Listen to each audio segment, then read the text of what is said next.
Pemirsa, berdasarkan hasil pemindaian formulir C1 yang dipublikasikan oleh KPU, perolehan suara pasangan calon presiden dan calon wakil presiden Joko Widodo Yusuf Kala unggul di 23 provinsi. Sementara perolehan suara Capres-Cawapres Prabowo Hatta hanya unggul di 10 provinsi. Inilah situs kawalpemilu.org yang dibuat oleh sebuah komunitas independen. Situs ini menampilkan data real count berdasarkan data formulir C1 yang diunggah di laman KPU yang diperbarui setiap 10 menit. Saat ini sudah 86% C1 yang ditabulasikan, atau sekitar 406.000 TPS dengan 76.160.536 suara. Posisi sementara calon presiden dan wakil presiden Prabowo Subianto Hatta Rajasa unggul di 10 provinsi dengan perolehan suara 48,42%. Sementara pasangan Capres-Cawapres Jokowi JK berjaya di 23 provinsi dengan perolehan suara 51,57%. Data formulir C1 yang diunggah KPU dan bisa diakses secara bebas mendorong masyarakat agar bisa memantau jalannya proses rekapitulasi. Tim Liputan Metro TV. Pemirsa, Panitia Pengawas Pemilu telah menerima laporan terkait dugaan kecurangan pelaksanaan pemungutan suara di Kabupaten Sampang, Madura dan akan mengambil sejumlah langkah. Untuk informasi selengkapnya kita akan bergabung dengan Rifai Pamone langsung dari Surabaya, Jawa Timur. Rifai, apa solusi atau langkah-langkah yang disiapkan oleh Panwaslu setempat terkait dugaan kecurangan pelaksanaan pemungutan suara di Sampang?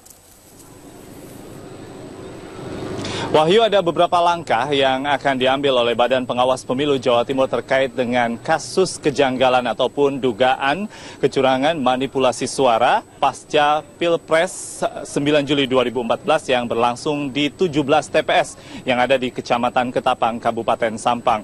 Namun demikian, meski mengaku telah menerima laporan dari tim sukses Jokowi JK terkait dengan dugaan kecurangan tersebut, Bawaslu Jawa Timur masih membutuhkan sejumlah waktu lagi untuk melakukan identifikasi. Karena seperti yang diketahui Wahyu, bahwa ditemukan beberapa kejanggalan. Setidaknya ada 2 kejanggalan besar dari pasca Pilpres di 17 TPS yang ada di Kecamatan Ketapang, Kabupaten Sampang. Kejanggalan yang pertama adalah 100% suara dari para pemilih yang datang di 17 TPS di Kecamatan Ketapang tersebut mengarah kepada pasangan Prabowo Subianto Hatta Rajasa. Sedangkan untuk pasangan Joko Widodo dan Yusuf Kala hanya 0%. Namun kejanggalan kedua adalah tidak adanya tanda tangan dari saksi Prabowo Subianto Hatta Rajasa. Bahkan di beberapa TPS ditemukan ada tanda tangan dari saksi Joko Widodo dan juga Yusuf Kala. Tentunya kondisi ini atau fenomena ini cukup membingungkan bagi prosedur pelaksanaan pemungutan suara ulang di beberapa TPS yang berlangsung dalam pemilihan presiden 2014. Dan dari kejanggalan ini tentunya Bawaslu harus dimintai klarifikasi. Tim Liputan Metro TV mencoba mencari tahu keberadaan dari beberapa komisioner Bawaslu dan hari ini mereka berada di beberapa kota kabupaten di luar ibu kota provinsi Jawa Timur, yaitu di kota Surabaya. Mereka berada di salah satunya di Kabupaten Kediri. Tim Liputan Metro TV menemui Sri Sugeng Pujiatmiko,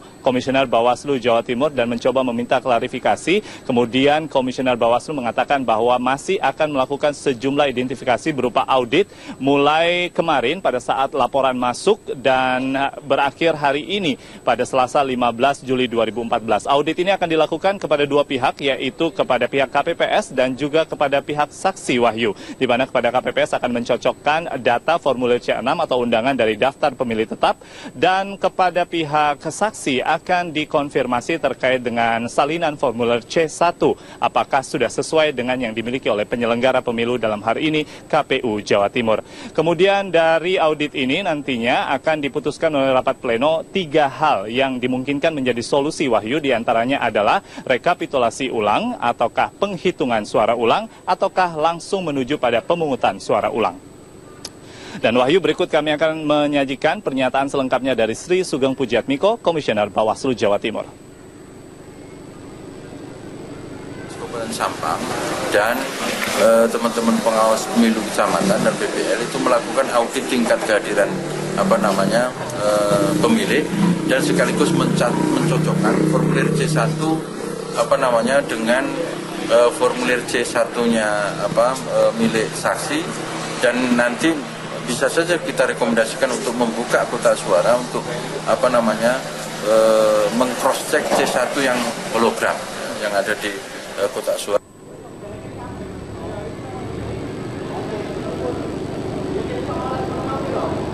Demikian Wahyu, kembali ke studio.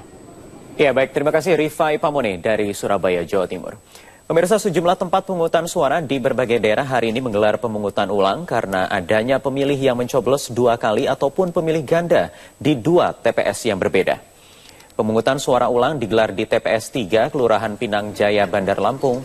Pemungutan suara ini dilakukan karena ditemukannya kecurangan pada pelaksanaan Pilpres 9 Juli lalu. Kecurangan berupa adanya 2 pemilih yang melakukan pemilihan sebanyak atau pencoblosan sebanyak 2 kali dengan menggunakan form C6 milik orang lain.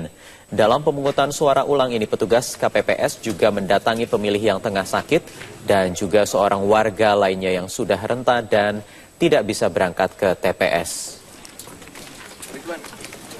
Pencoblosan ulang juga digelar di 2 TPS di Bandara Juanda, Surabaya, Jawa Timur. Pencoblosan ulang ini dilakukan karena sebelumnya banyak pencoblos yang hanya menggunakan KTP. Selain itu juga ditemukan 41 daftar pemilih ganda di 2 TPS ini. Namun hingga menjelang tutup, hanya 1 orang saja yang datang untuk menggunakan hak suaranya. 1 orang warga yang datang mencoblos pasangan calon presiden dan calon wakil presiden nomor urut 2. Sepinya pemilih karena sempitnya waktu sosialisasi dari KPU setempat juga karena banyaknya warga yang bekerja.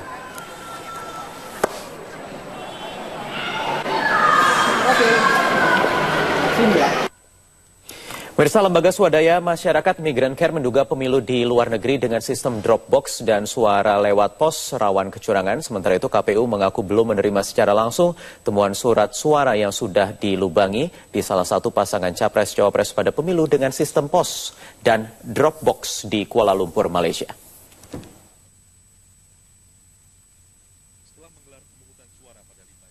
Hasil rekapitulasi suara pemilu presiden di Malaysia menyebutkan suara pasangan capres nomor urut 1 melonjak jauh dibandingkan dengan pasangan nomor urut 2, yakni sebesar 82% untuk Prabowo Hatta, sedangkan Jokowi JK mendapat 15% dengan suara tidak sah 3%.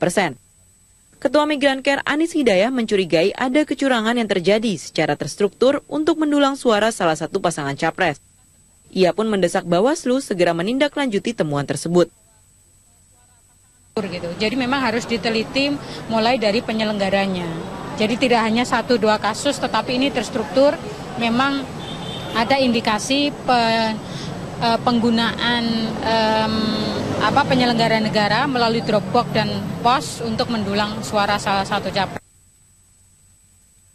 Hal senada juga disampaikan oleh Ketua Perkumpulan untuk Pemilu dan Demokrasi Didik Supriyanto. Ia mengatakan dugaan potensi besar kecurangan pemilu luar negeri terjadi karena minimnya saksi, minimnya pengawalan pemungutan, dan penghitungan suara untuk WNI di luar negeri. Selain itu, jeda waktu pencoblosan yang berbeda serta jauhnya jarak antara pemungutan pemilu luar negeri dengan KPU pusat di Jakarta memperlebar potensi kecurangan. Fokus saja ke wilayah tertentu, negara-negara tertentu. Negara tertentu itu Malaysia, Hong Kong, Arab Saudi, Korea, itu yang WNI kita banyak di sana. Gitu. Nah, kalau itu tidak terkontrol, tidak ada saksi di sana, ya jangan pernah berharap surat suara itu utuh. Gitu. Sementara itu, Komisioner KPU Arief Budiman meminta masyarakat yang menemukan berbagai pelanggaran, termasuk dugaan surat suara yang sudah dilubangi dalam pemilu sistem pos dan Dropbox di Malaysia, untuk melapor. Karena hingga saat ini pihak KPU belum menemukan bukti apapun. Nanti kita akan cek ya. Sampai hari ini di meja saya paling tidak ya, belum menerima laporan itu. Tapi kalau ada silakan bawa buktinya, nanti kita akan tindak lanjuti. Rencananya seluruh perolehan suara luar negeri akan direkap di kantor KPU Pusat pada tanggal 17 hingga 18 Juli mendatang. Tim Liputan Metro TV. Ya, kami akan kembali usai jeda berikut ini di Metro hari ini dengan informasi di antaranya ada terkait tekanan untuk Radio Republik Indonesia atau RRI dari Komisi 1 DPR yang rencananya akan memanggil terkait klarifikasi hasil quick count atau hitung cepat yang memenangkan pasangan Jokowi JK.